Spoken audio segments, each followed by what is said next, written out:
Over the last 3 games, the Bears have been outscored 53-0 in the first half.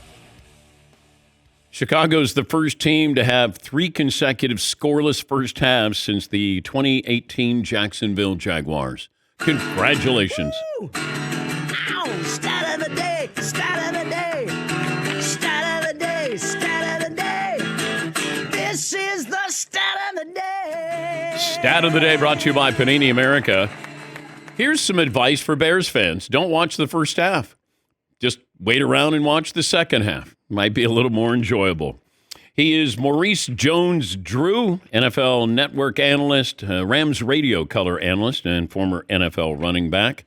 Good to see you again. Good to have you on the program. How threatening are the Vikings, Mojo?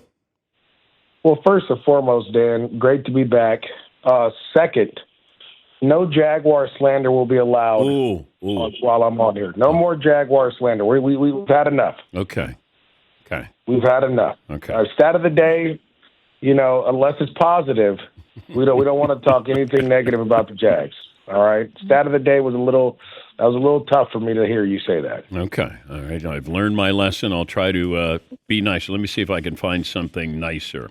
How about what? I was going to say it's okay. We can move on. Okay. All right. Jags near and dear to our hearts here in the Jones-Drew household. It's been a tough season, but we can move forward.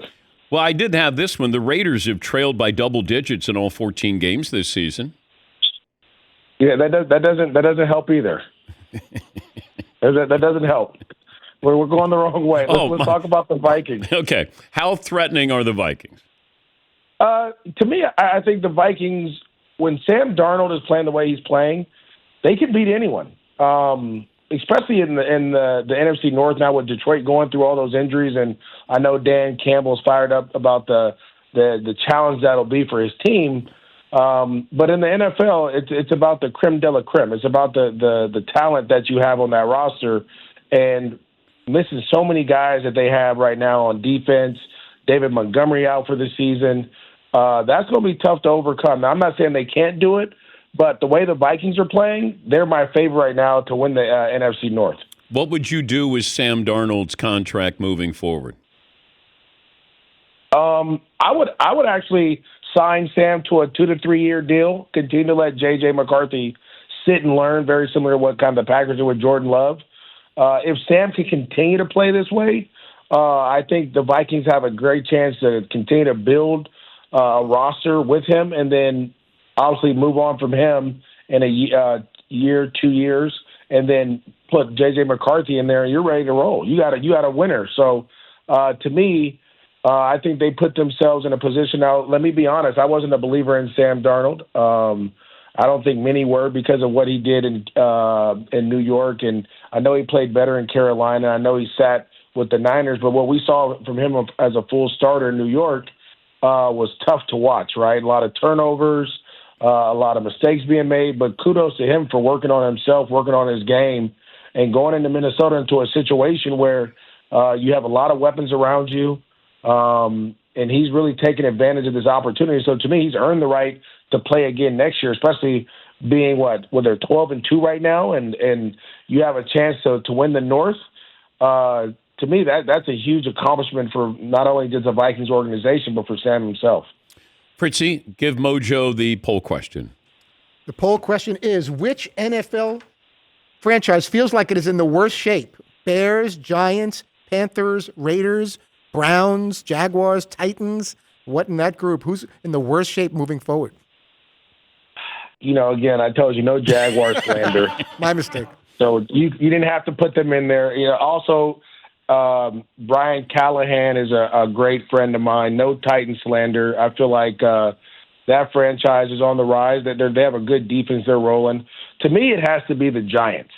And the reason being is you let go of, I want to say, 2 or 3 players in free agency that are playing well for the McKinney in Green Bay, obviously Saquon in Philly. And I wanted to say there was another player that's actually playing really well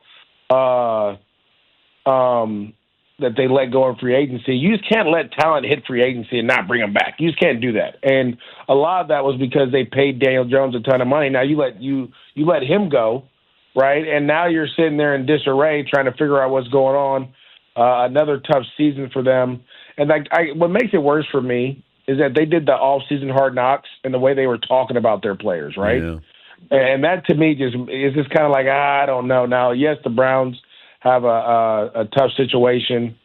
I think all those teams are in pretty volatile situations, but to me, the Giants, just how it went about it, what it looked like from the outside, and then getting a peek on the inside, it looked exactly what we thought it was going to look like.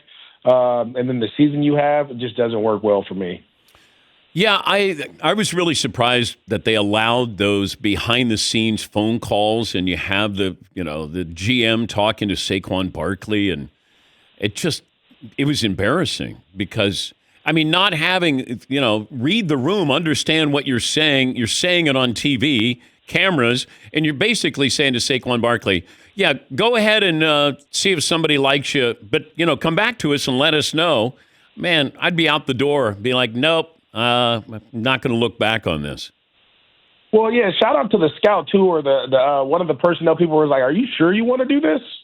Right? He was there to make sure, like, are you sure you want to let Saquon walk? And they were kind of like, we're not going to pay a quarterback $40 million to turn around and hand off to a $13 million back. Like, well, guess what? Philly is more than happy to do that. Yeah. And, to be quite honest, he should be paid 10 times that amount of what he's done for Philadelphia and their offense, right? In a situation where he won them a couple games while guys were hurt, and he's been the focal point of that offense. He needs to go back, if it's me, and I'm glad I'm not his agent, because we'd be going back to the table, sir. I'd be knocking on the door like, we need a little bit more of this pie that you got going around here, Maurice Jones-Drew, NFL Network analyst. I don't know if Kirk Cousins is your friend, but I have to ask you, is it time to bench Kirk Cousins in Atlanta? Yeah. Okay. So this is the thing. We had this conversation. I do a show every Monday for the people in the UK and Ireland for NFL, and we do a Monday night show and we talk about it. Like, Kurt is a great guy. He's great in the locker room, but you can't continue to turn the ball over at the rate he's turning the ball over. And to me, I believe, look, if you're fighting for this spot and you want to win, and maybe you feel like, hey, Michael Penix isn't ready yet, or I got to go see that. I can't sit back and have this guy not throw a touchdown for, 4 or 5 weeks, continue to lose games that are winnable games, and put us in a position where we're not playing well. Now, he does do a great job off a play-action pass, but they've been in some drop-back passing situations where he's just made bad decisions. And to be quite frank with you, I don't know if he's still hurt or if Father Time has caught up to him, but sometimes when he throws the football, it doesn't seem like he has a lot of that pizzazz that he had on him when he was in Minnesota. And so for me, I just think it's time to see what we have. And I know they're in the race, and I know they're still winning, and I love Raheem Morris, so I'm going to believe and trust in him. But if I was the coach, I would have pulled Kirk a while ago and saw what the young guy was going to do. What's the difference with Josh Allen this year as opposed to maybe the last couple of years? Okay, so first and foremost, I think he's just playing with the confidence and understanding of this offense. It must be the same offense, obviously Joe Brady there and their connection. But watching him versus the Rams, so you got to remember, this is, again, you said I work for the Rams, big Rams fan. That's why I said no slander for the Rams, Jags, or Raiders. We refuse that, and the Titans, because my guy Brian Callahan and Nick Holtz. But I saw Saquon Barkley versus the Rams, and I was like, this is the best player I've ever seen in football. And my God, like, this is crazy.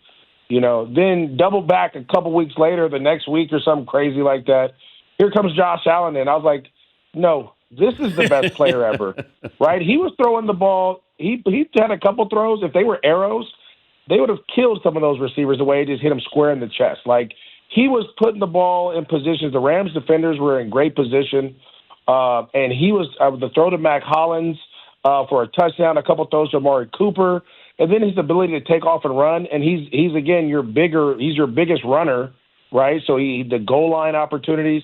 Then you see the way he's running and taking the time. He picks his spots when he wants to be Superman, if that makes sense. I think that's what's the difference we've seen between Josh Allen now and Josh Allen before. He always wanted to be Superman, always wanted to make the throws, always wanted to do all these things. Now he allows the game to come to him, meaning they're going to run the football. He's not going to take chances. And then they have play calls where they probably talk to him throughout the week like, all right, this is where you could be Superman if you need to be. These are the moments where we need you to be Superman. We need you to run the ball here. We need you to extend the play and throw the ball down the field here on this third down. Like, there must be a code word that they tell him where he turns from, Clark Kent to Superman, and he goes out and does it. And again, a guy like I said, like he's clearly right now. Obviously I'm a running back enthusiast, and I love RBs, and I'm all over it. But what he's done the last couple of weeks, scoring 40 points in back-to-back games against defenses that have played really well throughout this season. And, I mean, what's that? He had 48 last week. He has 42 the week before, whatever it might have been. Like my goodness. And so to me, he's really learning when the moment is for him to go out and show what he can do, but he's relying on his teammates, and that's what's great to see. Great to talk to you as always. Hope you're doing well.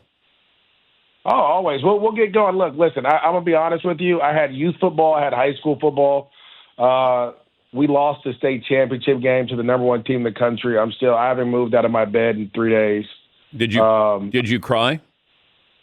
No, I don't cry. I just replay the game over and over and over again. But our kids played really well.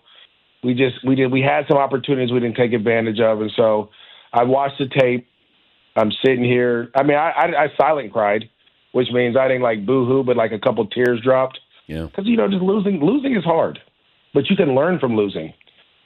And I'm learning that I'm a terrible loser, and that we're getting back to the drawing board, and we're ready to go. See the kids in a couple weeks, We're not even going to do Christmas. What? Kids don't even get Christmas this year. Santa doesn't come to losers' houses. You know what I'm saying? Wow. So the kids already know. Wow. Santa doesn't come. He doesn't like that. He loves winners. So we gotta figure this thing back out again. Is your son being recruited? He is. He is being recruited. He has offers by Cal in Utah right now.